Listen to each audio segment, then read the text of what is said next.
very cooperative, relocating and driving around the areas that we have blocked off. But I'm sure that the community is very concerned, and so are we. We have two active barricade situations on the west side, obviously, one of which occurred in the 19,300 block of Schaefer. The second is in the 12,100 block of Rosa Parks, where a woman in her 20s was fatally shot and a second female in her 30s sustained a non-life-threatening gunshot wound. And she is stable. Because we had two, we have Michigan State Police assisting us with one barricaded situation, and we're at the other. They conducted a search of the interior of the residence. We were on the scene for several hours trying to maintain the scene. The suspect inside was armed. Obviously, there was some type of dispute in the location. It appears that there was a party last night. He became upset. It's a multi-family home, and at some point the dispute elevated with some type of argument that ultimately led to gunfire, where that one victim was fatally shot. The second victim, again, sustained a non-life-threatening gunshot wound. We maintained that scene. We did not want to get into a shootout with this person, and we did not know how many people were in the house because it was a multi-family situation. We were able to get everyone away from the home. He ultimately escaped. We found that out when MSP flew a drone camera inside of the home and realized that there was no one in the home at that time. He had escaped. He is armed and dangerous. Again, shooting both victims. He is at large. He is identified as Kenyon Field, and we're going to give you a picture of him. Keyon Field. He's considered armed and dangerous. He's a black male, 23. If anyone sees him, or if he's watching this, he needs to turn himself in. We will be relentlessly looking for him. We don't want anyone to approach him. He has already killed one person and attempted to kill another. Again, we will be providing pictures for the media to put out to our residents. He is also on probation for carrying a concealed weapon, and he has a number of bench warrants out for his arrest.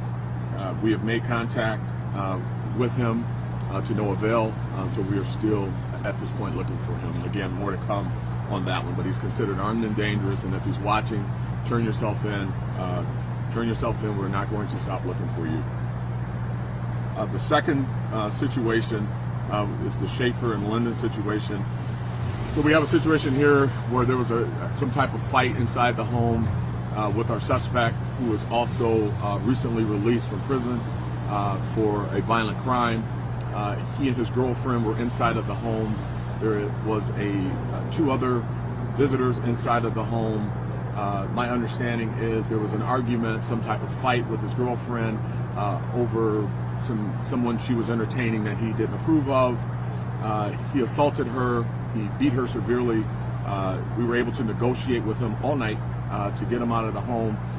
He exits the front of the house about 6 hours ago and indicate that he is not going back to prison, that he wants the police to kill him. We maintained the scene. We stayed back. We secured the area. We negotiated with him. Ultimately, we were able to get her out of the home. She has been released and she's now being treated. What we've identified is the fact that she is severely beaten and assaulted.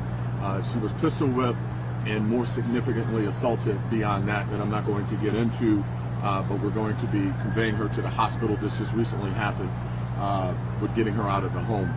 He, however, is still inside the home, and if he's watching this, we're asking that you give yourself up. He has indicated that he wants the police to kill him. He is going to shoot it out with us. He is not going back to prison. And when our negotiators contacted him several times, they could hear him racking weapons inside of the home. So this is a volatile situation, very dangerous situation. We have vacated the homes, or asked that the homes be vacated on both sides. We've also asked the residents in this area to stay away until we get this situation under control, but a very serious situation, and we're hopeful that we have a peaceful ending. But as you can imagine, this is a very, very dangerous situation. He has several guns inside the home, and he has indicated to several people in his family that we've contacted that he will not let this end peacefully, and that he is going to shoot it out with us. But we're hopeful that that is not the case. We want to get him the help that he needs, and we need to hold him accountable for what he's done to this victim, but we do not want to engage him violently. But this is what he's indicating that he wants. With that, I'll take any questions. The other incident, the other barricaded incident over within the same precinct, that suspect has somehow escaped? Yes, he did. We held the scene. We made a deliberate decision not to breach the house because, frankly, we didn't know how many people were in the home. He had already shot 2 people.